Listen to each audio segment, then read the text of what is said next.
Welcome to Picking Bones. I'm Eric Jones. Today we're going to be talking about John Dee. This is part two of our series where we dig into the Masonic origins of America. In part one, we looked generally at who John Dee was and why he's relevant. Just an introduction. But in this video, we're going to dig deep into the alchemical, occult workings of John Dee and his contact with what he called angels. Now, I found this article, it's quite interesting, from the Smithsonian. It says, John Dee's life shows science magical roots. And I completely agree with this. And it's interesting to see the Smithsonian themselves make this point. Well, let's jump into this book. Today we're going to be using John Dee's Empire of the Angels by Jason Louv. This is a really great in-depth work on the life of John Dee and the impact that he had on the world. And so he says here that John Dee's first record of having performed practical magic is in 1568, when he noted in his diary that he had divined the time of John Davis's birth by magic. So he has, John Dee wrote all sorts of journals detailing all of the magical work and alchemical studies that he was doing. And he was living during the Elizabethan era, and although there were certainly some with an interest in alchemy, including Queen Elizabeth I herself, it was still considered a big problem. It was very taboo to be engaged in magical or alchemical activity. And so he had to keep things on the down low, and he wrote all of his journal entries that had to do with magic in Greek. Now, John Dee worked with a man named Edward Kelly, and Kelly was a bit of a scumbag. He had a pretty bad reputation. He got in trouble with the law many a time, but he was also, like John Dee, he had a deep interest in the occult and magic. There's a story about Edward Kelly working with a man named Paul Waring, where they went to summon, to resurrect a corpse so that they could speak to it using necromancy. And I want to jump now. Just before we dig fully into this book, I want to talk some about magic in the Bible, because magic does exist in the Bible. We have this warning in Deuteronomy 18, for example. There shall not be found among any of you one that maketh his son or daughter pass through the fire, so human sacrifice, child human sacrifice, or that useth divination, or an observer of times, or an enchanter, or a witch, or a charmer, or consulter with familiar spirits, or a wizard, or a necromancer. For all that do these things are an abomination to the Lord. And because of these abominations, the Lord thy God droveth them out from before thee. So he's warning the Jewish people to not continue on in the same occult traditions of those that had previously inhabited Israel. And in First Samuel 28, Saul, the king of Israel, who's really not acting according with God's will, he's been kind of abandoned by God, and he really wants supernatural power and understanding for the coming battle that he has. So Saul says to his servants, seek me a woman that hath a familiar spirit, that I may go to her and inquire of her. And his servants said to him, behold, there is a woman that hath a familiar spirit at Endor. So Saul goes to the witch of Endor, and it actually says that she is able to summon Samuel, and they have a conversation with Samuel. And so necromancy is a thing in the Bible, and this is a famous painting of that moment. We also have in Exodus 7 the example where Moses and Aaron go to confront the Pharaoh, and the the Pharaoh's men, his magicians, are able to almost replicate the miracle of the staff turning into a serpent. Aaron first casts his rod down and it turns into a serpent.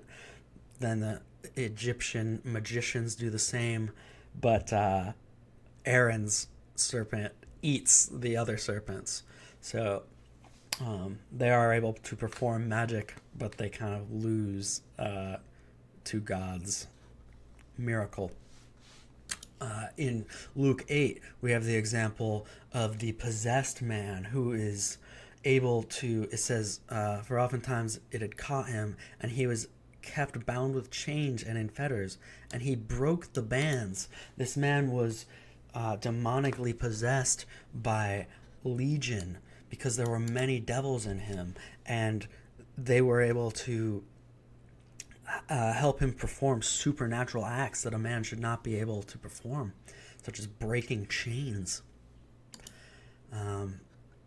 We also have Simon Magus in the Bible, who is a magician that it says he had bewitched an entire town, the people of Samaria, with his sorceries.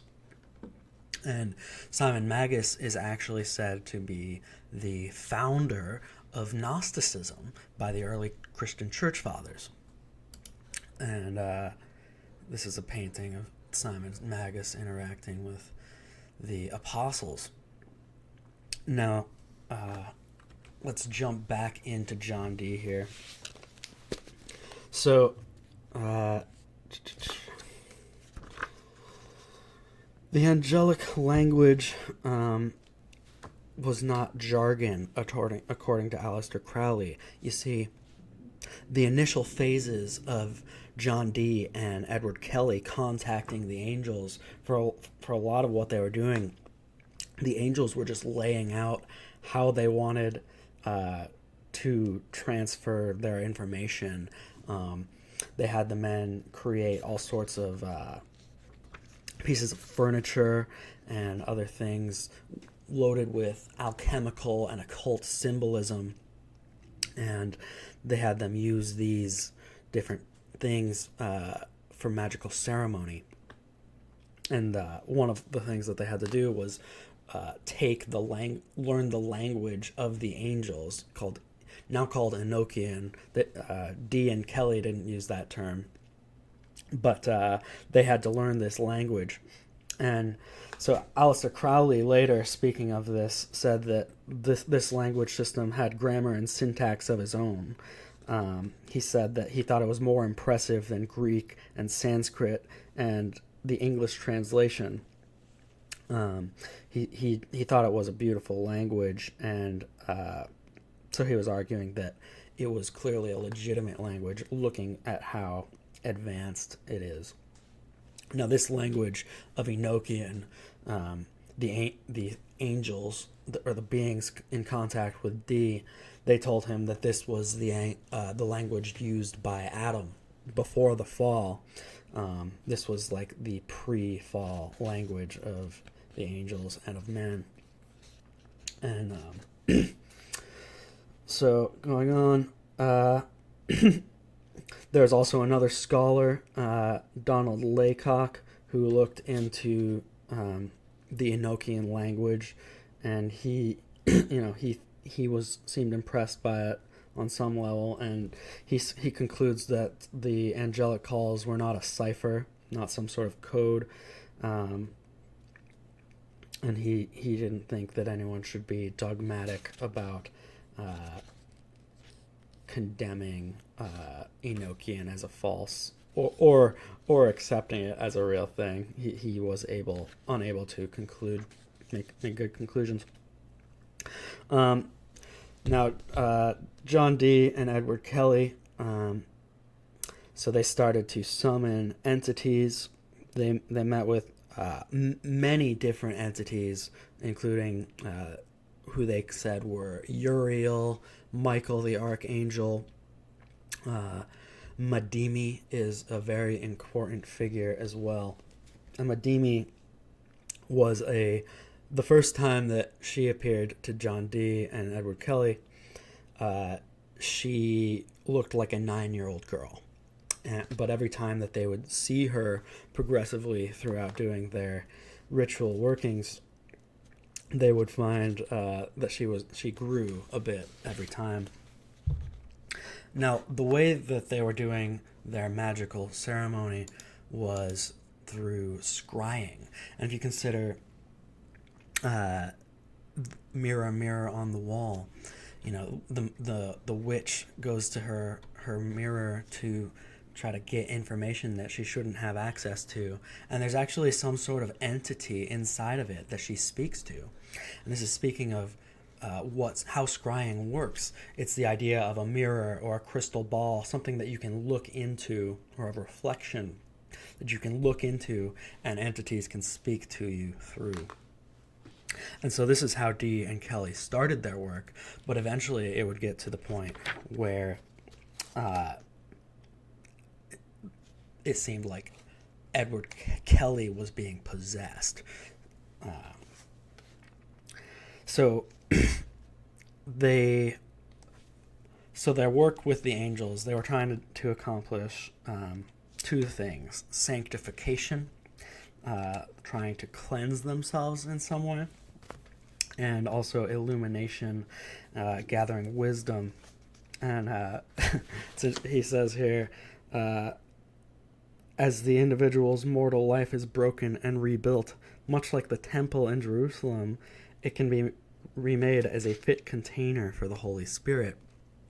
So he compares it to the rebuilding of the temple, which is a constant theme that we see in Masonry. And this is exactly what it's part of what they're talking about with the rebuilding of the temple, is the perfection of the self.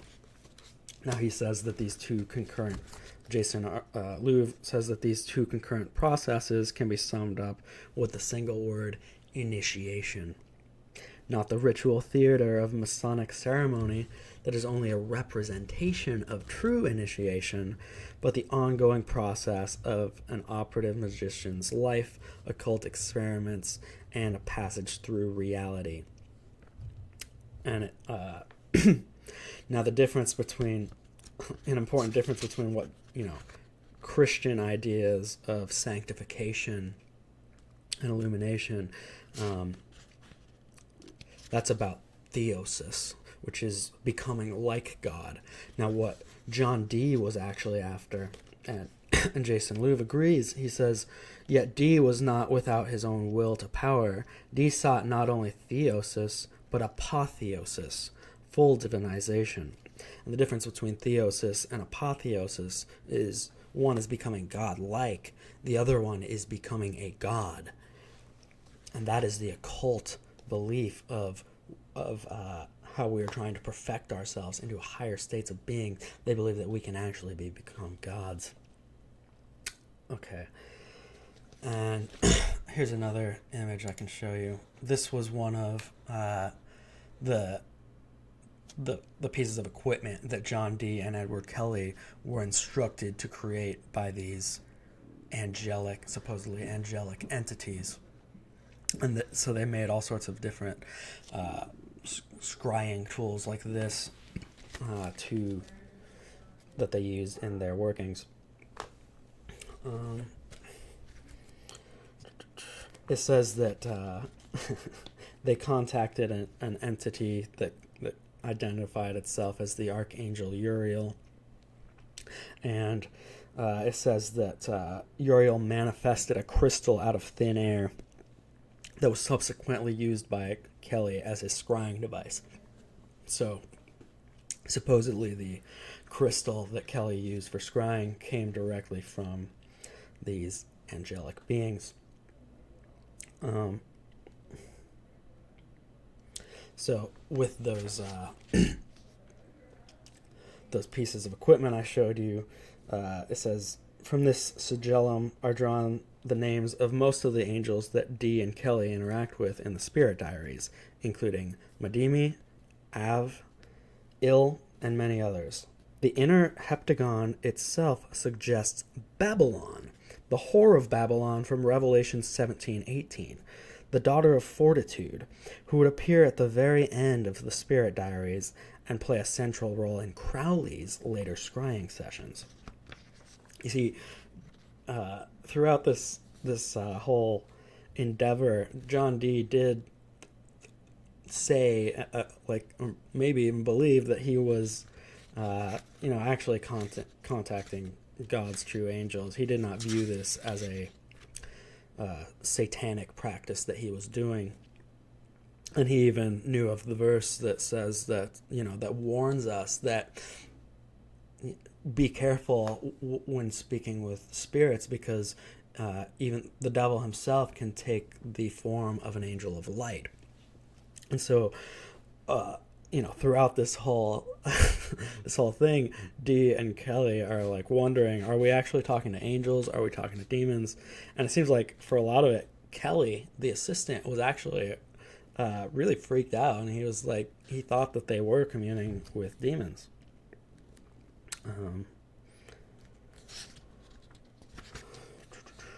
Now, they met with another entity. There are so many different things that they speak with, and this one identified itself basically as a fifth archangel called Anael, and he called himself the guardian of the world and the chief governor of the current time period.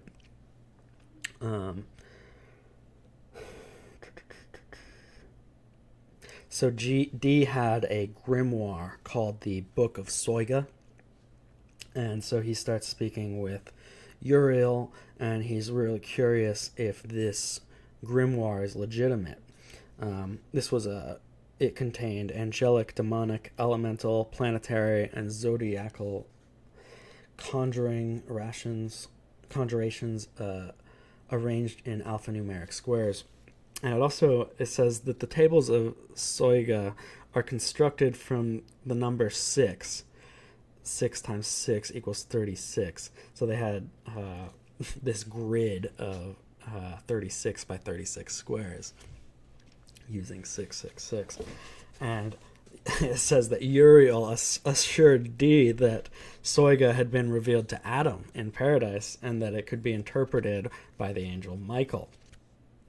And so then Uriel tells them how to create some of this stuff. They eventually meet Michael as well, who I'm not sure if he gives them a ring or if he just tells them how to make this ring themselves.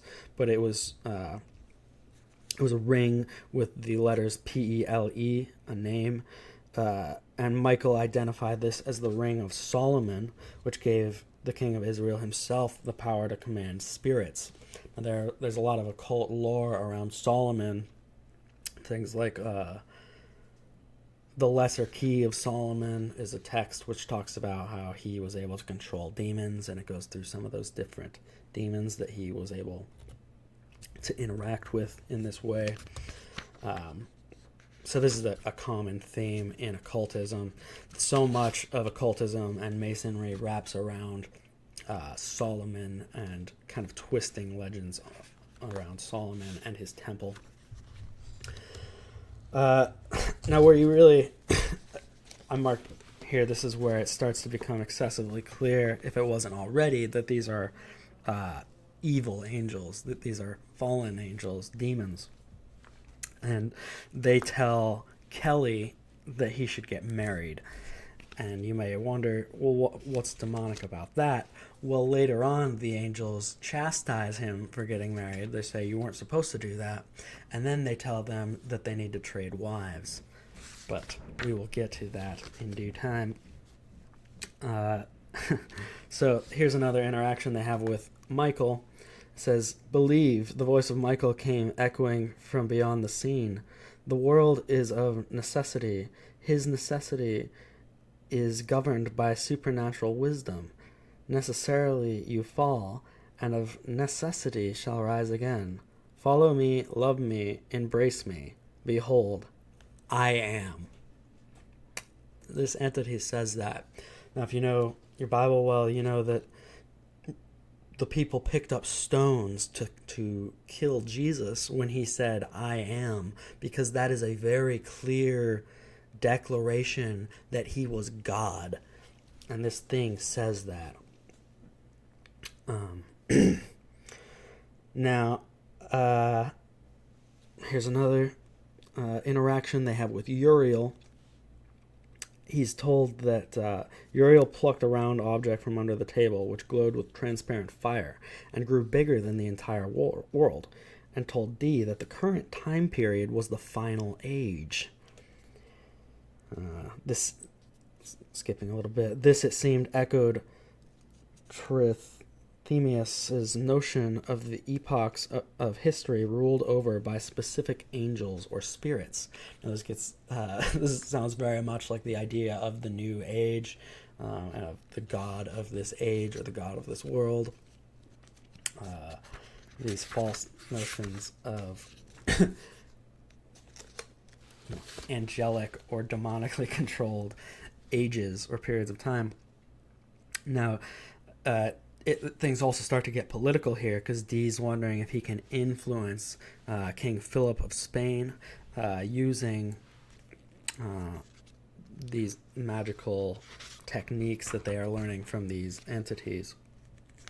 And indeed, these entities are very interested in manipulating the political atmosphere. They do have to transmit the entire Enochian language. This book is full of these pictures that show you what these men were doing. They translated numerous texts in. They would translate whole texts, and at first it started out with Kelly kind of scrying, looking into this ball and learning things, but eventually Kelly is he's struggling with this the whole time. He's wondering if this stuff is demonic the whole time, and so they start working on this new text though called the Liber Loageth. And the angels tell them that this is actually the true book of Enoch. And this is when it says that the angels started to take fully control of his nervous system, and that it seems that he was able to speak in this angelic Enochian language while he was under this sort of possessed trance. And it says that at this point their work became totally done in Enochian. These angels had told these men that they had to learn this language and do their work all in this new language, or supposedly ancient language. In April 20th, they were fighting quite a lot. Dee wrote about Kelly that he wished to utterly discredit the whole process of our actions as to be done by evil, eluding spirits seeking his destruction. So Kelly really is not comfortable with what's going on. And now these entities really start directing them to start interacting with political figures. It seems that these entities are looking for someone who is willing to submit to their teachings in the same way that Dee and Kelly were. And so they have them go after a few different figures, including this guy, Olbrocht Lasky. Another guy they go after is Emperor Rudolph II. Another is Stephen Bathory.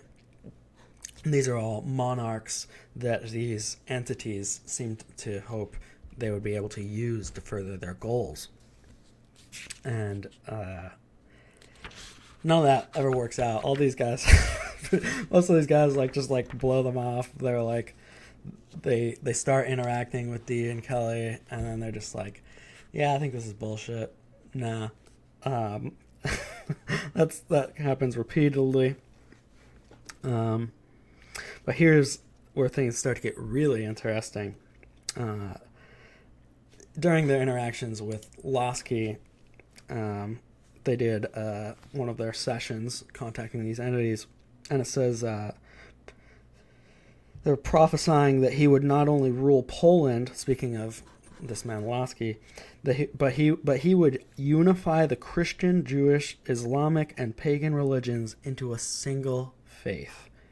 The world this would not only heal the rift between Catholics and Protestants, but also fulfill necessary prerequisites for the apocalypse by converting the Jews and Muslims to Christianity.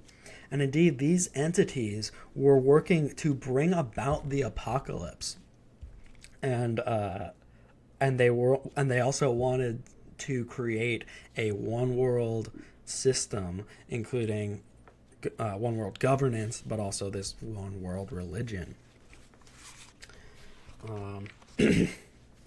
Dee, one of the works that that Dee and Kelly got from these entities, Dee called it the Sixth and Sacred Book of Mystery, a similar new beginning, novelesque, carrying the meaning of a new land cultivated for the first time. What is that new land? Now Liber Sexti opens with a new visitor, the angel Madimi, and this is when he meets that young figure who presents itself as a young girl, 7 or 8. And they start interacting with Madimi, who is one of the key figures that they interacted with. The angels told them that the time was nigh when all things would be consummated and the 7 doors would be opened, and that the 7 planetary angels, spoken of Trithemius, had almost ended their rule, that history was coming to an end. Even hell itself was weary of earth, Antichrist, now prepared to establish his kingdom. Now the forces of darkness were strong enough to take hold of the weakened world. There's an interesting interaction. Many of these entities that they summon or end up speaking to, they're getting a lot of contradicting information. And remember, Jason Louv is an occultist, so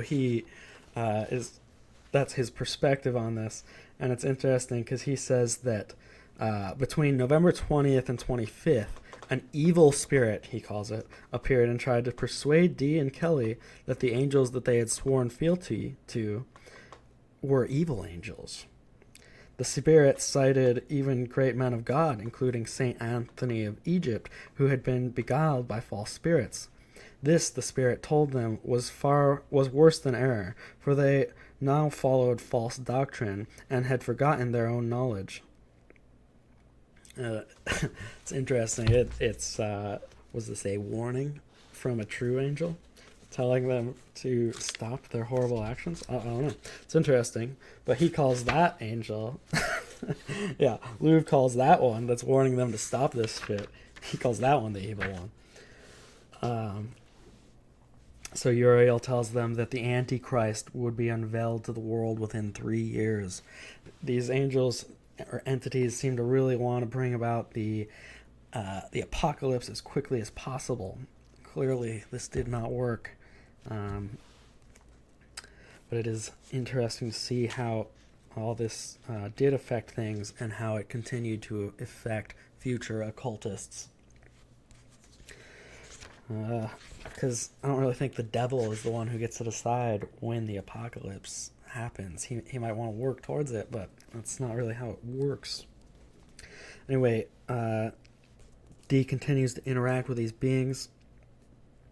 Dee begs Madimi to not allow demons to keep interacting with their sessions, because many of their sessions, they have these contradicting spirits coming at each other, and sometimes they're getting attacked by entities. But Madimi just says, hey, rejoice that they didn't claw Kelly's soul. They only attacked him physically. It says Madimi was growing. After delivering her message, she went away, bigger in a gown. 3 days later, she had grown even more and departed the session naked, her body covered with blood on the side that faced Kelly. By February 22nd, she had become a full-grown, tall, and mighty woman.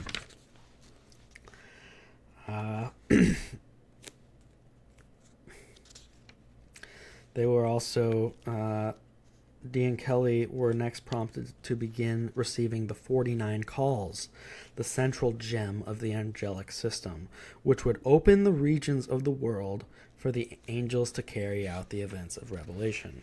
They really thought that they were speeding up the process towards the end of the world where God would purify humanity. But although their ideas of how that looked were certainly not in line with general Christian teaching.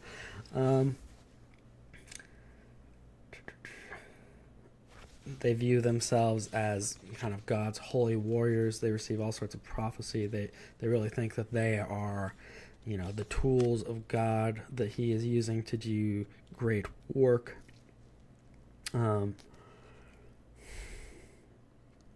Kelly gets chastised for doubting the angels all the time. Dee is constantly getting angry with Kelly for kind of doubting what's happening and questioning it.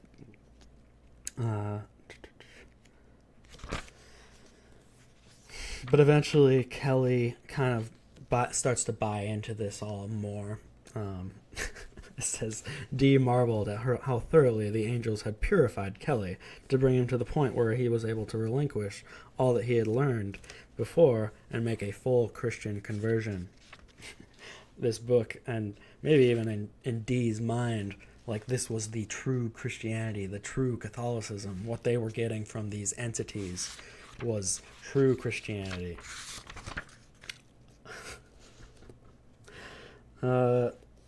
Hereby it seems at last revealed the magical means by which Dee's dreams of a new world order would be realized. The causal engine behind the fulfillment of Revelation, a magic system, when worked by Dee's or those who would come after him, would initiate a new terrestrial ordering, followed by the millennial rule of Christ. So, yeah, it was all about bringing about this apocalypse. Here's another time where they seem to be warned of what they are doing. It says, while Kelly transcribed the table, he heard a voice telling him that he was writing out his own damnation. But an angel next to him told him that he was actually inscribing the damnation of evil spirits. The characters revealed were also parts of the whole earth, meaning that the names and the governors of the aethers would be drawn from them. So as they're doing this, they constantly have other entities telling them to stop. Telling them that what they're doing is satanic, and it will cost them their souls. It says, Dee and Kelly had successfully received the angel system for initiating the apocalypse, and now instead of being technicians, they would act as prophets. The angels had proposed a terminal monotheism, not only healing the rift between Catholicism and Protestantism, but also bringing in Judaism, Islam, and paganism into the fold of a new supra-Christianity, likening the collapse of the Tower of Babel in reverse. And we see this all throughout occultism, where they want to rebuild the Tower of Babel. It says, this new religion, delivered by the angels, would resemble the broken pieces of the world, its scattered faiths, tribes, and languages, and become the religion of mankind after the millennium and the return of Christ. In combining this New World religion with the plans John Dee had already laid out for the British Empire, the angels would unite the entire globe, fusing the humanity into one state and one church directed by the angels themselves. Central to their plans was another politician, Rudolph II. We showed him. And so they continue to try to use these politicians to further their goals towards creating this demonic new world order and one world religion.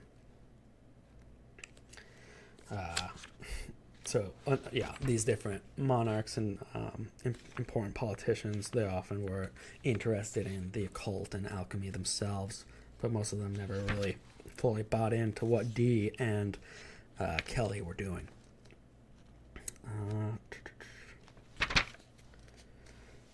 they they have one of their prophecies is a great white eagle with monstrous red eyes, one the color of fire and one of crystal, now came and perched upon the wheel, carrying a scroll of parchment in its beak. Beneath the eagle appeared a great valley, within which was a great city 6 times the size of Krakow, full of ruined houses with a river running by it. A lot of these prophecies seem to allude to the New World, to the eagle. It's interesting. And he does speak about the New World.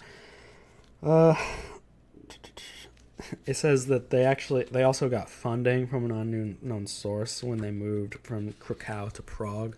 So it seems like through much of Dee's career, he was being funded kind of under the table by powerful people.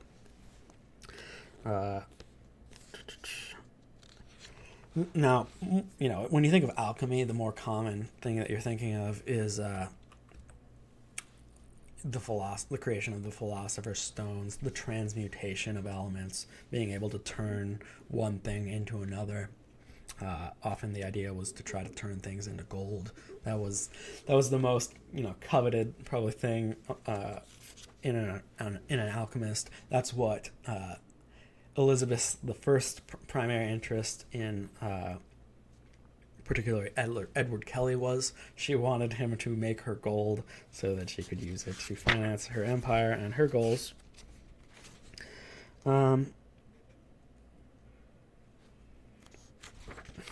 They made lots of enemies because of what they were doing. Dee wrote that Dee has another prophecy that I'm not going to bother to read, but he says that it's a long one. It says that Dee wrote this was a prophecy of religious reform in England and of the exploration of the entire world, which would necessitate terrible bloodshed. So he's talking all about creating a new world order that looking that involves the new world. Now that another part of what these guys were doing later on in their work was they decided that they had to trade wives, and that was because Madimi, this one that had started out as a little girl, now appearing as who now appeared naked, and she was a fully grown woman. Kelly and Dee assumed that they were being tempted by a demon, but Madimi assured them otherwise. "What is sin?" Madimi asked.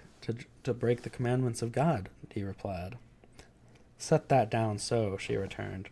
"If the selfsame God give you a new commandment, taking away the former from sin, which is limited by law, what remaineth then?" And so basically she tells them that their new mission is to trade wives. It says they were to share their wives in common. This seems to really freak them out. They're like, "Whoa, what's up? What's up with that?" Seems pretty messed up. But don't worry, another small spirit shows up. This one's named Ben. He appears and tells them that they would be helped to pass the marvelous great dangers of the sea. What's that have to do with it? Again, the New World. So this was supposed to be a key part in continuing their work. To continue bringing about the apocalypse, they needed to trade their wives. This also obviously really bothers the wives. It says, Dee's wife, thereupon she fell weeping and trembling for a quarter of an hour. And this is really sad. I mean, this fucking satanic piece of shit makes his wife go along with this.